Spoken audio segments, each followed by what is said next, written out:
So you've coined an interesting phrase as you describe ideal clients. Tell me more about what you mean when you say emerging analytics needs. So when we talk about emerging analytics practices here, and that means a business usually goes through a few stages in its life cycle. The first is it's struggling to find out if it has a product or a service that meets the needs of the market. And as soon as that happens, then growth happens, and it tries to figure out a couple of things at the same time. Number one, how do we scale and scale fulfillment? And number two, how do we scale marketing? How do we take this thing that is working for some people and make it work for a lot of people? And when it comes time to scale marketing, the measurement of marketing becomes critical, and that's where we meet emerging analytics. So when we think about emerging analytics, it's not about revenue size explicitly. It's not about head count.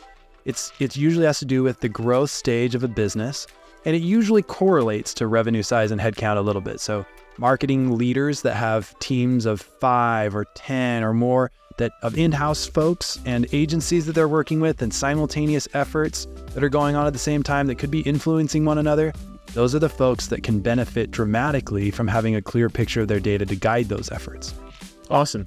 And if just hearing that was enough for somebody to be like, I want to work with those guys, what do they do?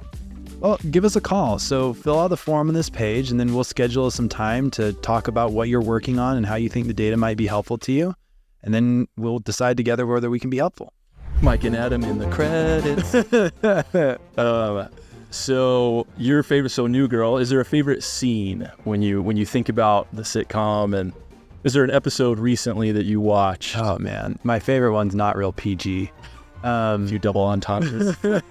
Yeah, but like literally anytime Schmidt opens his mouth is my favorite. Like all the mispronunciations of words. Oh, the mispronunciations and even when he's working with Cece or whatever, like when he's mispronouncing Indian things to her and stuff.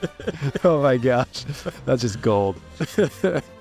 My favorite episode of all time with The Office is speaking of things that aren't super appropriate, I mean the whole show, but is the watermark one, where there's a watermark in the printed paper.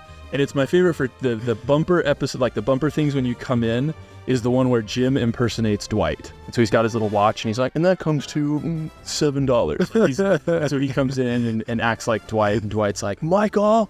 And then identity theft is a real thing, Jim. And then at the end, Dwight does the same thing to Jim, and he comes in and Jim says something and Dwight's all comment.